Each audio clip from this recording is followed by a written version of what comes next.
నాయుడు గారి బంధువులకి, తెలుగుదేశం పార్టీ నాయకులకి ఏ విధంగా ఆంధ్రప్రదేశ్ రాష్ట్ర సంపదని దోచిపెడతా ఉన్నాడంటానికి 10 ప్రభుత్వ మెడికల్ కాలేజీలు, 10 ప్రభుత్వ హాస్పిటల్స్, అంటే మనం పెద్ద ఆసుపత్రులుగా, ధర్మాసుపత్రులుగా చెప్పుకునేటటువంటి ఆసుపత్రుల్ని అయిన వాళ్ళకి అప్పనంగా ఎకరం 100 రూపాయలు కట్టబెట్టడం ఎంత దారుణో చూడండి.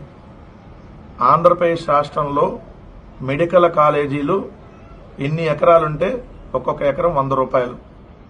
పవన్ కళ్యాణ్ సినిమా టికెట్ రేటే, ఓజీ సినిమా టికెట్ రేటు 1000 రూపాయలు. కానీ ఆంధ్రప్రదేశ్లో మెడికల్ కాలేజీ రేటు 100 రూపాయలు. హాస్పిటల్, మెడికల్ కాలేజీ కలిపి హోల్సేల్గా మీకు పులివెందుల్లో 47.58 ఎకరాల్లో ఉంటే 4758 రూపాయలకి ఇచ్చేస్తున్నారు. 5000 రూపాయలకో, 4000 రూపాయలకో, 6000 రూపాయలకో ఒక్కొక్క మెడికల్ కాలేజీని 4000, 5000, 6000కి అమ్మేస్తా ఉన్నారు. Pawan Kalyan cinema ticket rate 1000 రూపాయలు. ఆంధ్రప్రదేశ్లో మెడికల్ కాలేజీ 5000 రూపాయలకు అమ్మేస్తున్నారు. సినిమా టికెట్ 1000 రూపాయలకు అమ్ముతుంటే మెడికల్ కాలేజీ హాస్పిటల్ని 5000 రూపాయలకు అమ్మేస్తా ఉన్నారు. అంటే ఎంత దారుణంగా ఇక్కడ దోపిడీ జరుగుతా ఉందో ఒకసారి చూడండి.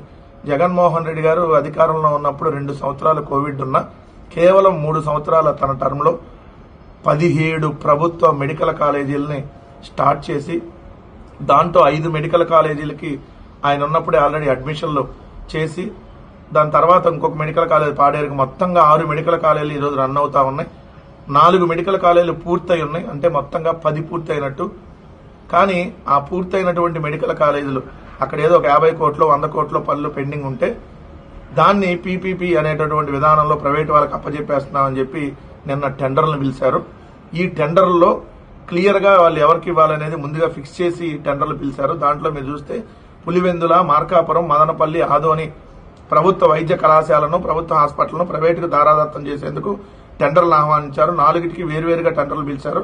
66 ఏళ్ల పాటు కళాశాలపై హక్కులను కల్పిస్తూ అందులో పేర్కొన్నారు. 66 ఏళ్లు, 66 సంవత్సరాలు వాళ్ళ ప్రైవేటు వాళ్ళ ఆధీనంలో ఉంటాయి. ప్రజాధనాన్ని ఆదా చేసేందుకు జగన్మోహన్ రెడ్డి గారి ప్రభుత్వం అంతకుముందు జ్యుడిషియల్ ప్రివ్యూ, అదేవిధంగా రివర్స్ టెండరింగ్ చేస్తే వాటన్నిటికీ పూర్తిగా మంగళం పాడేసి ఈరోజు వాళ్ళు ఇచ్చినటువంటి నోటిఫికేషన్, టెండర్ నోటిఫికేషన్ చూస్తే సింగిల్ బిడ్ వచ్చినా కూడా ఆమోదించేలాగా నిబంధన పెట్టారు. నార్మల్ గా టెండర్ లో ఎవరైనా సింగిల్ గా పార్టిసిపేట్ చేస్తే ఆ టెండర్ అనేది చెల్లదు, మళ్లీ పిలవాలి దానికి సంబంధించి. కానీ ఇక్కడ టెండర్ లో ఒక్కరొచ్చినా ఆమోదించేలా నిబంధన పెట్టారు. సెంట్రల్ విజిలెన్స్ కమిషన్ నిబంధనలకు జీవో 94 కు విరుద్ధంగా ఈ మార్గదర్శకాలు ఇచ్చారు. నిబంధనల ప్రకారం సింగిల్ బిడ్ దాఖలైతే టెండర్ రద్దు చేయాలి. కానీ వీళ్ళు వాళ్ళ బినామీలకు, వాళ్ళ బంధువుల చేత ఒకటే సింగిల్ టెండర్ వేయించేస్తారు, వాళ్ళకి ఇచ్చేస్తారు. సో ఎంత దారుణమో చూడండి. పులివెందుల మెడికల్ కాలేజ్ 4758 రూపాయలకి అమ్మేస్తున్నారు. మార్కాపురం 5023 రూపాయలకి, మదనపల్లి 9544, ఆదోని 5844 రూపాయలు. సో ఎలాంటి పరిస్థితులు ఉన్నాయి చూడండి. ప్రభుత్వ భూముల్ని 99 పైసలకు అమ్మేస్తారు. ప్రభుత్వ కాలేజీలు, హాస్పిటల్ని 100 రూపాయలకు అమ్మేస్తారు. ఎకరం 100 రూపాయలు, ఎకరం 99 పైసలు, ఇక్కడ ఎకరం 100 రూపాయలు.